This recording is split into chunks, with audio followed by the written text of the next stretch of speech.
আমার হাতে এই মুহূর্তে আপনারা যে ফোনটি দেখতে পাচ্ছেন এটা হচ্ছে Redmi Note 13 5G। Xiaomi সবচেয়ে জনপ্রিয় সিরিজ হচ্ছে Redmi Note সিরিজ, যে সিরিজের প্রতিটি ফোনই বাজারে জাতীয় ফোন হিসেবে খেতাব পেয়েছে। এক কথায় এই সিরিজটা বলা যায় Xiaomi সোনার ডিম পাড়া হাঁস। তবে Redmi Note 11 এর পর থেকে আস্তে আস্তে এই সিরিজের কোয়ালিটি লেস হতে থাকে। একটা গল্পের কথা মনে আছে যে হাঁসের পেট কেটে সোনার ডিম বের করতে গিয়ে পুরো হাঁসটাকে মেরে ফেললো।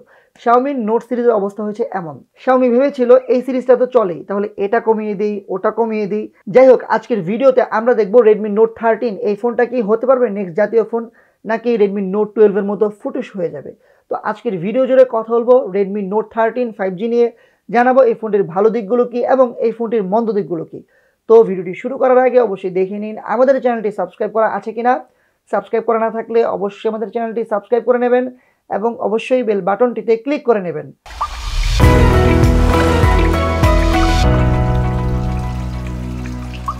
হ্যালো বন্ধুরা, সবাইকে স্বাগতম তরল প্রযুক্তির ইউটিউব চ্যানেলে। তো প্রথমে ধন্যবাদ জানাচ্ছি স্মার্ট ভ্যালিকে এই ডিভাইসটি আমাদের কাছে পাঠিয়ে দেওয়ার জন্য। এই ফোনটির বর্তমান দাম 27 থেকে 28,000 টাকা। দাম সবসময় ওঠানামা করে, তাই রিসেন্ট প্রাইস জানতে অবশ্যই যোগাযোগ করুন। স্মার্ট ভ্যালির ফেসবুক পেজ, গ্রুপ কিংবা সরাসরি ফোনেও তাদের সাথে যোগাযোগ করতে পারেন। স্মার্ট ভ্যালি সম্পর্কে বিস্তারিত সকল ইনফরমেশন থাকবে ভিডিওর নিচে ডেসক্রিপশন বক্সে।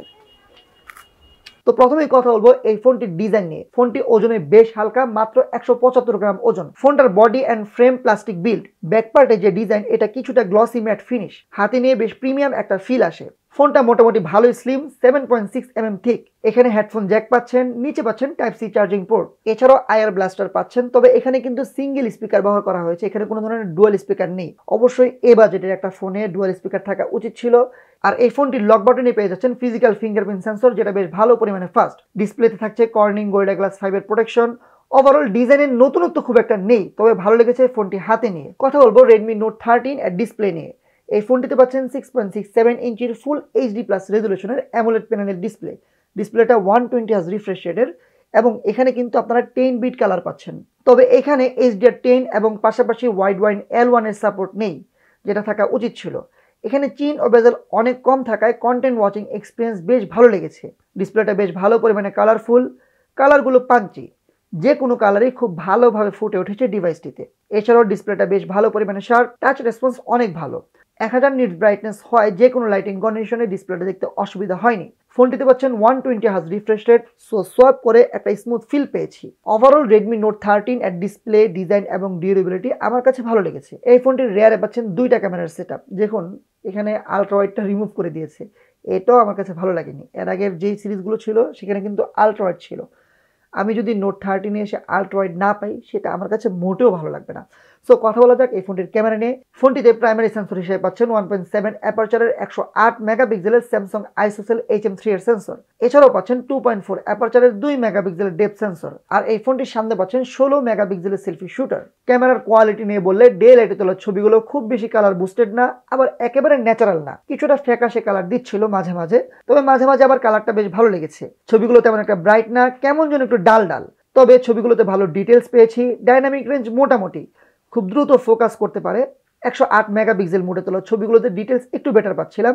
ডাইনামিক রেঞ্জে হাইলাইটে কিছুটা হোয়াইট ব্যালেন্স বাড়িয়ে দিচ্ছিল, যেটা ভালো লাগেনি। তবে এখানে ওভারঅল ডিটেলস কিন্তু খুব ভালো। লো লাইট ক্যামেরাটা ডিসেন্ট, মোটামুটি ভালোই নয়েজ ছিল এবং এখানে এক্সট্রা টাইম নিয়ে ছবি তুলতে হয়, তবে শক্ত হাতে ছবি তুলতে পারলে ভালো ছবি আসে। এছাড়াও নাইট মোডে এক্সট্রা বেটার রেজাল্ট পেয়েছি। আর পোর্ট্রেট মোডে ডিটেলস কম, তবে এজ ডিটেকশন ভালো, ছবিগুলো একটু সাদা করে দিচ্ছিল। সামনের ক্যামেরা তোলা ছবিগুলো মোটামুটি, তবে ওভার এক্সপোজড হয়ে যাচ্ছিল মাঝে মাঝে।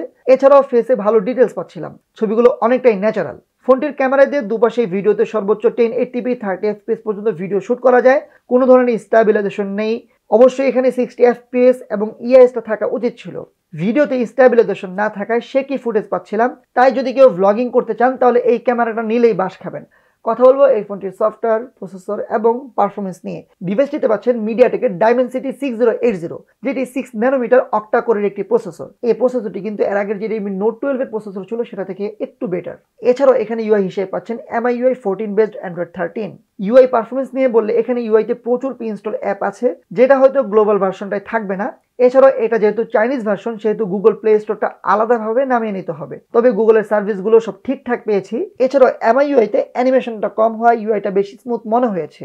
ডেইলি ইউজে এই ফোনটা বেশ ভালো পারফর্ম করে, যে কোনো অ্যাপ খুব দ্রুত ওপেন হয়ে যায়, একটি অ্যাপ থেকে অন্য একটি অ্যাপে খুব দ্রুত রান করে। তবে এখানে কিন্তু র্যাম ম্যানেজমেন্ট খুব একটা ভালো পাইনি, 4-5টা অ্যাপ একসাথে চালালে অ্যাপ আবার শুরু থেকে ওপেন হয়।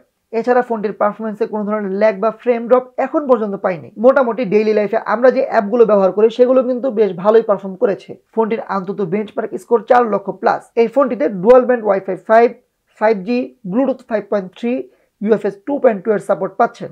গেমিং এর ক্ষেত্রে ফোনটি দিয়ে পাবজি খেলেছি স্মুথ সেটিংসে 40 FPS পর্যন্ত পাচ্ছিলাম। এছাড়াও এইচডি হাই সেটিংসে খেলেছি, খুব ভালোই খেলতে পেরেছি। আমি বলবো এর আগের যে রেডমি নোট 12 ছিল সেটা থেকে কিন্তু এটাই গেমিংটা অনেক ভালো। এছাড়াও এই ফোনটি দিয়ে কল অফ ডিউটি খেলেছি অ্যাসফল্ট 9। আপনারা যদি এই ফোনটির একটি গেমিং রিভিউ চান তাহলে অবশ্যই আমরা রিভিউ নিয়ে আসবো গেমিং নিয়ে, যেখানে বিস্তারিত অনেক আলোচনা থাকবে। এছাড়াও এই ফোনটি দিয়ে আমি 1 থেকে 1.5 ঘন্টার মতো গেমস খেলেও কিন্তু কোনো ধরনের হিটিং ইস্যু পাইনি।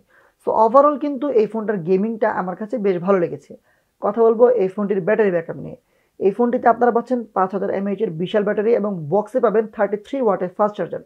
যে চার্জারটি দিয়ে এই ফোনটি ফুল চার্জ হতে সময় নেয় 1 ঘন্টা 20 মিনিটের মতো। তবে এই ফোনটির ব্যাটারি ব্যাকআপ বেশ ভালো পেয়েছি, এখানে প্রায় 7 ঘন্টার মতো স্ক্রিন অন টাইম পেয়েছি। এবং এছাড়াও বেসিক ইউজে কিন্তু এই ফোনটি টানা 1.5 দিন চলে যায়। এবং আপনি যদি মোটামুটি ফেসবুক, হোয়াটসঅ্যাপ এ ধরনের ব্যবহারটা করেন তাহলে মোটামুটি বলা যায় যে দিনে একবার চার্জ দিলে enough. So overall Redmi note 13 কেমন হলো? এই ফোনটি কি আসলে জাতীয় ফোন হতে পারবে?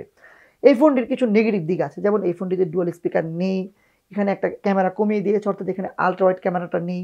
এছাড়াও টুকটাক কিছু নেগেটিভ দিক থাকলেও বর্তমানে কিন্তু এই ফোনটার দাম যদি 20,000 টাকার আশেপাশে চলে আসে তাহলে বলবো বর্তমান বাজারে এই ফোনটি হতে পারে নেক্সট জাতীয় ফোন। কেননা এই ফোনটির ডিসপ্লেটা বেশ ভালো করেছে, এছাড়াও ব্যাটারি ব্যাকআপটা ভালো করেছে, পারফরমেন্সটাও রেডমি নোট 12 থেকে অনেক বেটার। সো আপনাদের কাছে কেমন লেগেছে রেডমি নোট 13 5G অবশ্যই কমেন্ট বক্সে জানাতে ভুলবেন না।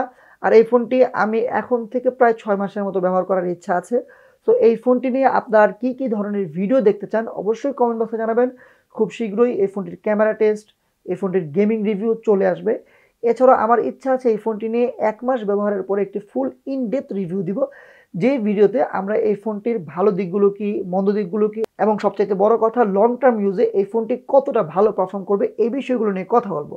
তো অবশ্যই চ্যানেলটা সাবস্ক্রাইব করে রাখবেন এবং অবশ্যই বেল বাটনটিতে ক্লিক করে রাখবেন। আর এখন কিন্তু নিয়মিত ভিডিও দিচ্ছি, সো একটু পাশে থাকার চেষ্টা করবেন। আসসালামু আলাইকুম ওয়া রাহমাতুল্লাহি ওয়া বারাকাতুহু।